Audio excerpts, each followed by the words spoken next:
I am the COO and CTO at Causemetics. Been with the brand since day one, so I've seen all the different evolutions of the brand and have been involved in all the technology decisions that we've done for a decade plus. How does that mission change what customer experience means to you guys? The customer experience to us has always been like how we have to approach it with empathy. We have to approach it with like understanding of what that customer is trying to speak to us for. Part of the reason is that early on in the business, Carissa and I both answered every single customer service question.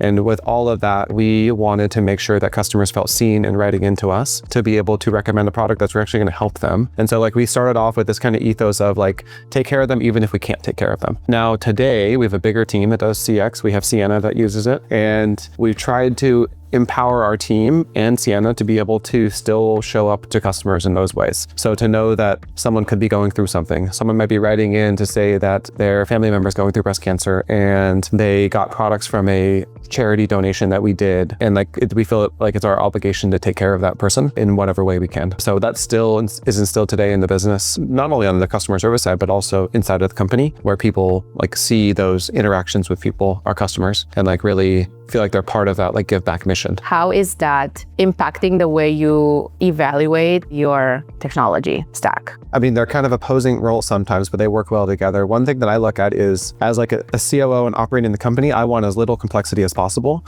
And so then our tech decisions, you can see that in what we do in technology. So we write almost no custom code internally because we want our partners to be the ones that help us like move into the future with it. I think that simplicity of like the business has to operate, it has to be profitable, it has to make sense, kind of flows into technology. So we're not the company that you're going to come to that's like has a huge development team that is building out custom solutions that are going to fit the business and doing it that way because that's not our, like as a D2C brand, that's not going to be, we're not a technology company, nor do we want to be one. We want to be enabled by the best technology. And my ethos has been like, we're not internally going to write that best technology necessarily. So we look to partners to do that. And then secondly, like operations, we use a lot of technology within the company. We have to, right? With the Shopify stack and all the different like tools on top of it, like we just have to have a bunch of solutions there. We have always taken the approach of, and this is similar to operations, like we have a bunch of partners and those partners are all the people that are like really part of our team. So we oftentimes will tell a company that we onboard or sign a contract with, it's like, you're part of the Thrive Causemetics team now.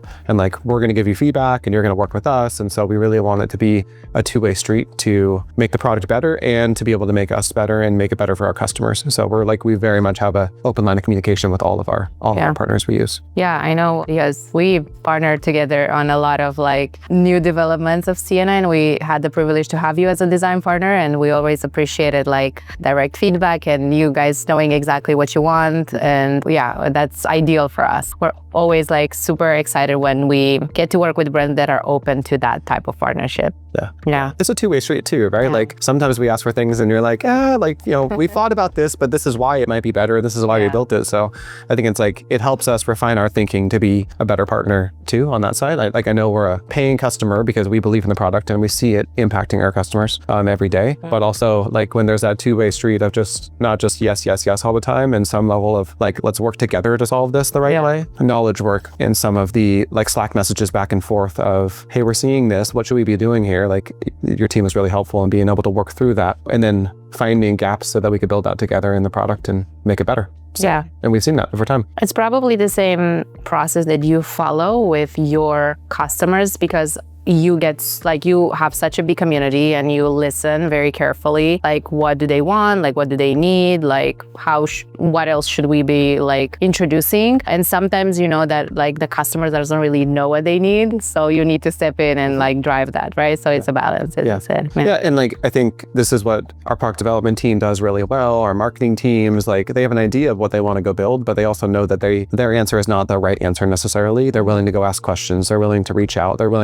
We have a community of like early kind of beta testers of our products, and they're willing to reach out to those people and say, give me honest feedback about this. Am I on the right track for what we need? And that's helped us in our product development efforts for sure over the years. And also that we're not going to make the product that every single person around the world is going to want necessarily. And we know that products work for different people and that's okay sometimes. And as long as we can support them through that, then that's great. Yeah. Has AI accelerated your product development? It has accelerated some of our decision making and it's accelerated some of our research. research. It has got us a little bit more organized, I would say. And some of the team members, we do like internal build with AI sessions where it's like pair programming almost. And some of the team members that have like really taken on to AI they have so much knowledge and expertise in their areas, and then they like get to add on this other tool to help kind of turbocharge their work a little bit just to get to better decisions or better research or what's the latest thing here. And so we've definitely seen the benefits of pushing forward using AI and using research to make it so that, we can be on the right track faster without going overboard of like, we're going to build everything internal AI, which we're not. Like, I've seen people take it a little bit too far. Yeah. I'm curious, before you started using Siena, like what was the problem that you were trying to solve, if you remember? The problem we were trying to solve was one, consistency of our answers, right? Like we were on Zendesk for most of our support tickets. We're also on a different one for some of the social ones. And customers almost got a variation of answers based on macros and based on like what we had in the knowledge base, but it was something that was ever changing and we wanted it to be consistent, right? If you reached out one day and then you reach out a month later, like, are you going to get the same answer with it? And we found that like the Siena working with our internal customer service team actually enabled us to find better answers faster, support those customers, and also hand those things off to our team members when it needs to be handed off, right? We get everything from the typical, like, where's your order? But we also get the, hey, I have blue eyes and this skin type, let me send you a picture. Can you help me with like some makeup looks that might look good for me? And everything in between that. We really need a mixture of Siena plus our team members, and like almost like Siena is a team member with those CX team members to understand like how we're servicing those customers. And so the problem we're trying to solve was just that we have a ton of volume. Yeah. We, especially during peak times, it was inconsistent in the answers that we were giving and the timing that we were giving to be able to service customers. And we needed to find a way to break through that, to make sure that we're reliable to those customers because they trust us to be able to get back to them in the times that are expected. And what were some of your evaluation criteria? One, it needed to be like, it couldn't be generic in that like, we knew that it had to be brand specific. Like we needed to be able to customize it as like much as we possibly could in order to make it so that it follows our brand guidelines and what we wanted it to be. We're very like, we really love and care about our Thrive Causemetics brand. And we really care about how it makes people feel and how it makes people think, not just receiving the products, but also how anyone interacts from the brand with those customers too. So one was like brand control. We really needed it to be like in tune with who we were, and potentially like, I guess maybe the second one, which is learning, right? It needed to be able to pick up on things that customers were saying and then be able to adapt and be able to answer either more questions or answer it in a better way or suggest whatever things that needed to change on that. We obviously had a human loop that would close to say, hey, an agent saw this ticket. We need to go back into the knowledge base and update this over here. But having Siena plus the agents work together on that knowledge base has been a game changer for us because we can adapt it so much faster and support our customers. When was the moment that you realized, I think I made the right decision? I can't remember the month we onboarded with it. I think one of the decisions was we were reviewing, it wasn't even like deflection rates. It was something around like customers that had been serviced in like one touch. And then the timing it took for total ticket closure, basically, on the ones that got past a Siena and into our queues. And we saw immediate improvements in both of those. And so customers, the timing of us being able to follow through on like the SLAs and beat SLAs was the first time like we stuck back. And like we had a pretty high like rate that would get answered in the first answer. And so that's when it was like, okay, this is something. Also, the deep linking into the services that we use was something that was really important to us. I think that we see a lot of solutions, like we're Shopify and through. We were on the $19 a month Shopify plan 13 years ago or something, like literally like just the starter plan. Because of that, Shopify is the only thing that we know. So we always choose, or we try to choose the best like software solutions in the Shopify ecosystem that fits us. And we saw that you all were integrated into like almost all the applications that we needed. We used Yappo, we used Recharge, we used a bunch of other like tools that you already had in there. And so that was a big, I guess if we go back to the criteria, that was a big thing for us, which was like, if you can go into those individual applications and be able to make change too, then like suddenly it's really, really helpful for us to be able to surface that information. What do you think is the difference between a brand that's using AI and a brand that's generally being changed by AI? I mean, using AI to me is, you're typing the questions into the chatbots and giving some answers and putting together some reports. Being changed changed by AI. I think if we use our brand as an example, the team members that have had like the aha moments, and we go from not knowing how to use a Claude ChatGPT like to its full extent to like 2 weeks later, like delivering some connected thing that's pulling in data from one source and another source and running a report and then giving it to another team. Like I've seen so many people that are in one team, but they have built AI things that actually help other teams just because they could and they knew it was a problem. Like I think those are the ones that are getting like built by AI or rebuilt in some ways, when it's like you can be not of service of only your team, but like you start to help out other teams because you see opportunities to help them out. We've seen that across the board. Like not that there isn't teams anymore, but like I have someone on finance that is like heavily involved in product development sometimes because it's like, hey, I can help out in like how do we bring these new products to life and what's the P&L of it and all this other like items, versus I have someone at e-commerce that consistently wants to work with the performance marketing creative teams to get into ads and like to prove out some things. So people have like crossed lines in big ways, and I think that's really helpful from a business perspective, and it's changing. It's like kind of like a built with AI like company, I guess, because there isn't your like lines anymore of what your job roles are. What are the new skills that you'd be look for a new hire? I mean, it's a lot of the skills that you look for anyways in hiring, right? We use humble, hungry, smart by Patrick Lencioni a lot in the company. We look for those traits in people. And if they can be all three of those things, then it's like someone that's going to be able to be adaptable, be able to pick up change, be curious about the role, step into new roles potentially. But like we can definitely see it when people like want to do that and they have that like hunger to learn and change and grow and all that. That's what are those new skills? I mean, change can be hard, but also change can be really exhilarating because it's like, wait, that thing used to take 7 hours, now it's an hour. Okay, what else can I do now? So we really try to talk about, I guess I really try to talk about AI as something that is like, what are the opportunities that we can go capture? Not like, how do we automate it away things? How do we like, it to us, it's like more of how do we reach more people and what are our like ways to not just grow, but to like expand our giving mission that we really want to be bigger than it is today even. How do we do that faster potentially? Or how do we do that in a more thorough way is something that we think about a lot, which is just expansion rather than contraction due to AI things. What do you feel like besides what you already shared, the impact on some of those metrics like response rate, the consistency, what do you feel like has been the next big benefits after, adopting AI in CX? I mean, we're using Siena Intelligence right now. It's reading through all of the tickets that come in. It goes into Slack. We have an automated report from Siena Intelligence that tells us early detection of the kind of velocity of tickets that are potentially like, do we need to look at a product problem potentially very early on? That sends directly to our product development team. So we can catch things way earlier than we potentially would before and understand, was there something wrong with the website? Was there a quality issue? Was like something that could impact customers? We now know it faster basically with that. When we do sales data querying and whatnot, we'll also ask Siena what's going on just to get a different like qualitative insight versus the quantitative to be able to say, this is what happened. This is what we're seeing. Here's our hypothesis. Can we ask Siena and can we ask our data warehouse to say like what might have happened and put together a report for it? So we're pulling together kind of early things to make better decisions, and we'll use Siena data to do that too. Who are the main people or in their roles inside of Thrive that are leveraging Siena Intelligence? Like what are their roles? A couple team members that like work on Siena directly, like so be able to tune it and look at it and see the conversations. Siena Intelligence specifically, e-commerce uses it. So our e-commerce team uses it consistently to identify what tags of website related things are going on. What can we do about that? What are people struggling with? Product development team uses it consistently. Sometimes marketing will go in there and ask questions around, we have 5 shades of this one product. We're thinking about more shades. Is there any demand there? Are people talking about, a purple shade of this product? And so we'll use that for like early product development related things. So there's a number of teams that'll go in to be able to ask those questions. For us with so many tickets too, it's almost impossible to keep up with all those tickets. Like what's really the pulse of what's going on day after day, week after week, month after month, like it's constantly evolving, and the monitoring of that much data is also very difficult to do. So that's where it helps us out, just like volume wise. We need to know the pulse of like the words and the sentiment of what people are talking about. Were you before doing that manually, or what was the process? There would be some reporting out of Zendesk, out of the tool, or out of the other social tool that we used. Yeah. We would pull sentiment from like NPS related stuff. So if we do NPS questions, like the answers to those things, we would do CSAT, which we still do. Yeah. So those are all still super helpful. We just have way more data now to query with those things to be more accurate faster. How are you thinking about it in terms of like AI native nativeness, you know, like a lot is changing. I feel like there's like new vendors every week almost. How are you thinking about it for Thrive?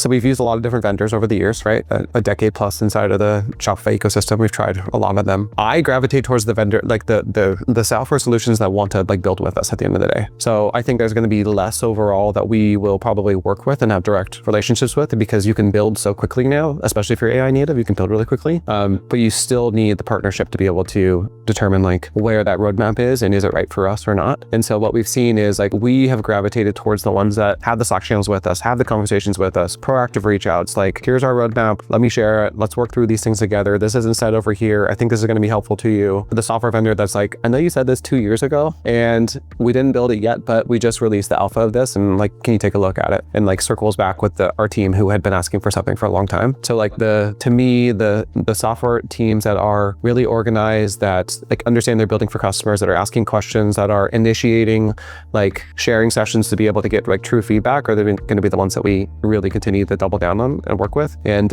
we just see the capabilities of all software companies like getting larger and larger. And so we want the partners that want to build with us rather than just kind of build to a set roadmap without any input. How are you thinking about AI in that sense, like solving for both? I could see how it'd be support and sales. I mean, we treat customers like they're going to be around for a long time, no matter what, even if like they are just one-time buyers or not, because like we want our Causemetics to be around for 100 years, a long time. And so because of that, like we almost go over the top to be supportive as much as we possibly can. And sure, sales are important, right? The profits of the company go towards being able to have the big giving mission, to be able to, support so many sold products, to be able to grow, to be able to be in multiple countries. But supporting customers, I think, is still our top part. We'll answer customer calls that may not even be related to our products. We'll do all that stuff because we're going to be around for a long time. And we hope that there's an impression on this brand for customers or non-customers to want to try the brand at some point in time or be loyal with it. As a result to AI, we tune it to be like empathetic and understanding. So it would actually be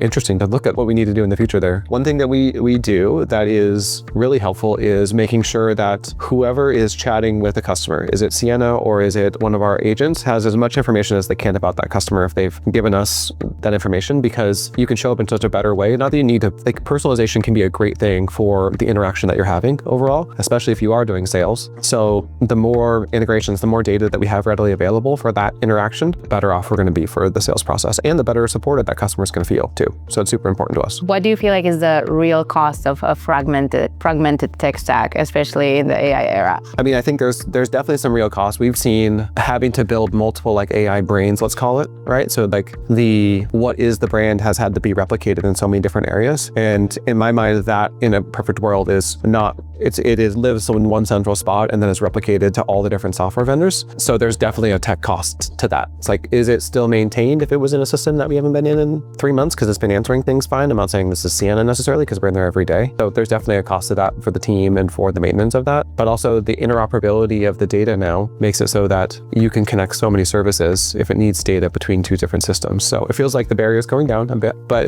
there's like, if you're going to be like kind of AI first or like curious around AI, you also need a couple core central systems that you're like, I'm building on that no matter what. And then the others can like tie into it almost. But like, to me, you have to have those core systems that you probably aren't going to go away from anytime soon, and like really invest in those as we move forward, or else you just can't switch your major systems. So I think there's definitely a cost. There was a cost before with so much SaaS that we had and all the different like services that we had. It was high for the team to maintain all those things. Do you think CTOs should own CX? I think there's a world where it could live under marketing. I think there's a world where, I mean, I think historically when it was like more like call center operations had a lot of that for CX, but if you're really looking at it like it's a relationship and a partnership with the customer, then no, not necessarily. I think the CTO is the enabler of that from a technology perspective. It just still happens like, I wear a lot of hats, and so because of that. But no, I think there's a lot of teams that are very customer centric that could own and should own CX in companies. I have been seeing like a lot of brands making this change internally. That's why I'm asking, especially especially now that AI is in the picture. Like, typically engineering teams, more technical teams would own that part, but like now I think it should be an expectation across the board.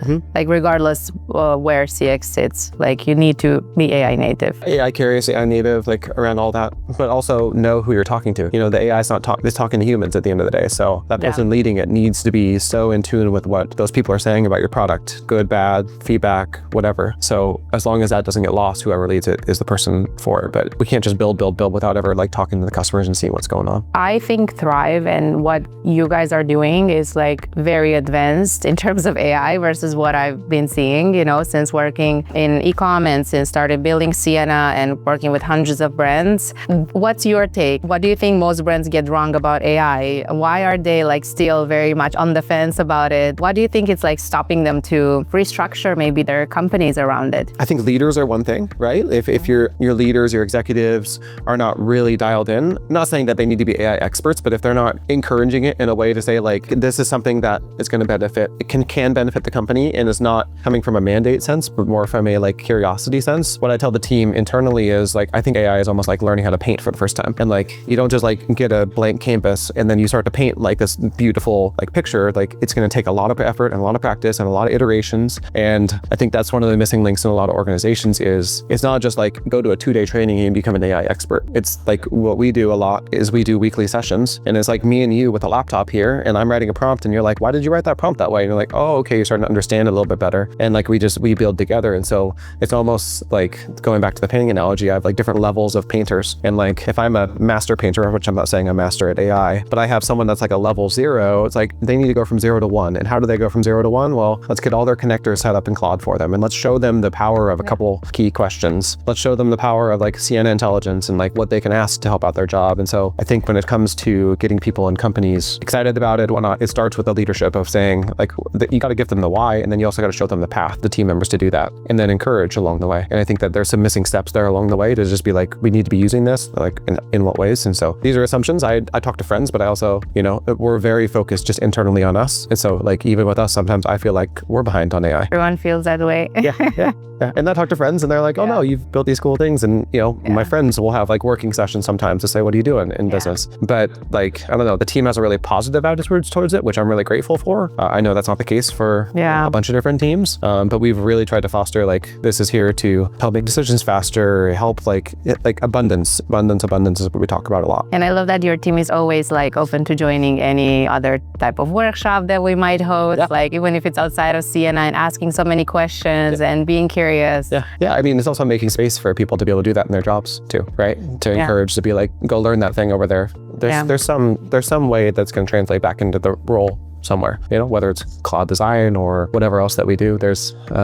We try to encourage learning. We start every build with AI session with a sharing session. It's like a show and tell. Yeah. What have you done the last week? And someone's like, look at this like amazing thing that we built. We're like, we didn't even think that was possible, but that's amazing. Yeah. The biggest challenge that I'm seeing is like, they think it's like an overnight success and they are just all about like short-term ROI, but this with AI, it's like a long-term investment. So it does take a while to actually like see the results and you need to put in the work. So what's your take? What's been your experience? I mean, budgeting is new at the end of the day, right? When I enter into contracts with software and AI specific, usually we'll have metrics before we say yes and sign on the dotted line with it. And it's to say it's like almost a hypothesis. After X amount of days, we expect to see this. After X, and we focus it on what are we gonna see in 90 days? What do we see at 180 maybe? What should we see in this year? And it doesn't need to be perfectly correct, but it should be directionally correct overall. And it doesn't always need to be, well, we're gonna replace this many tickets with this, and this is our cost savings only with it. We try to think critically about time saved, customers like that would have potentially like lapsed that are actually going to buy from us now. Like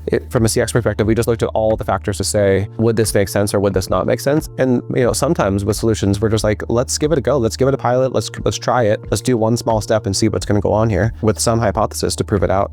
Yes, no, or maybe. I guess in our space, moving fast is one of the names of the game. Yeah. You have to do that. But it's weird because you implement and you move fast and then you have to like almost slow down a little bit and like settle and say, okay, how does this actually fit into our work now going forward? Yeah. And then I think the other thing for budgeting is we work with our partners a lot to say like, we want this to be a win-win partnership. And how do we make this into a win-win partnership and ask it that way? It doesn't just feel like a sales pitch on one side and negotiate down on the other side necessarily. It's like, look, like we think you have a great solution. We really want to work with you. we expected this over here potentially, but like to walk me through with some transparency, like what we're doing in order to make it so that we can work together and build something greater. And like oftentimes on the software side, you'll have a vision for what it looks like a year from now because you've seen hundreds of brands go through it. Yeah. And like we're just guessing on this side. We might have asked a couple friends or seen some forums or that type of thing. So I guess inviting in the partnership to get away from the sales and more into like what would it look like over a period of time for us to succeed here? What should we expect? And have those conversations like longer term. So you are automating around 50% of your volume. I'm curious, how are you tracking? Like what are the most important metrics for you that you would look at like every week almost to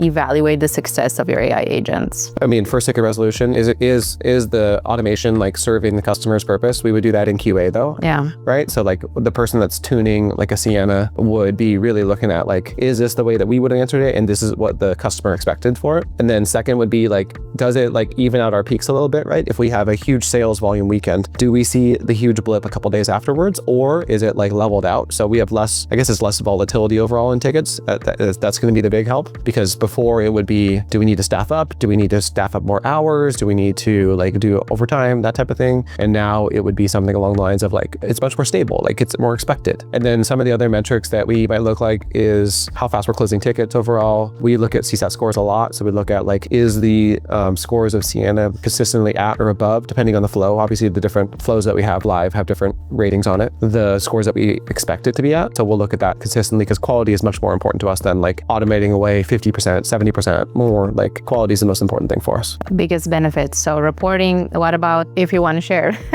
cost savings, team impact, projects that you were able to take on with the freedom or space that it gave you? But I mean, we saw a lot of cost savings overall with it. So when we looked at Siena answering questions versus the team, there were some that were just more well suited for Siena. So we definitely saw with the reduction overall an ability to focus our team on the higher impact questions that people might write in for. So if we have makeup artists and estheticians on staff, well, suddenly they are more oftentimes answering makeup artists and esthetician questions, and they can be better stewards of the questions that they're answering there, rather than the questions that Siena took on oftentimes are ones that like were better suited for Siena to be able to answer with all the systems access and everything there. And then secondly, like we were able to look at like more critically at the systems that we had that were supporting customers and ask the questions of, do we really need all these things? Do we really need all these modules? So like the strategic questions that are longer term, we were able to finally like settle and say, okay, well, what's our strategic direction going forward? Is it this ticketing system, or what do we do with social? Like we started getting asked some of those strategic questions, and that to me is like space inside of the team to be able to